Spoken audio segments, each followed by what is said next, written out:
In this video, I'll be showing you how to use iPad as second monitor on Windows. But anyways, getting into it, it's very easy to go ahead and do this.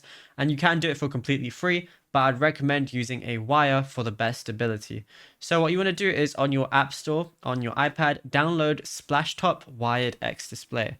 And also on your PC, you also got to do the same thing.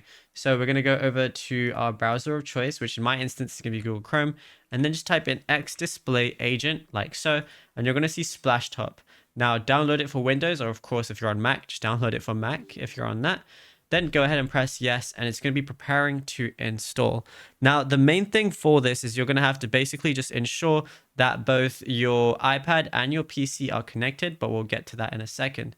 So you're just going to wait for this. You're going to, see the frame rate, quality. You can have it on high if you want to. And then all you got to go ahead and do is we can set the resolution and everything. But now on your iPad, make sure you go ahead and open up the application.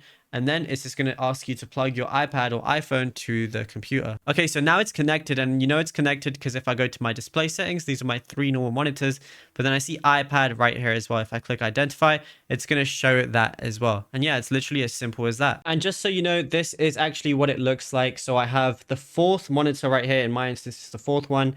And yeah, it's connected via that. Even if it says unable to connect, sometimes it just bugs out. But you have your fourth screen right here, which you can use. And that's it, you'll be good to go.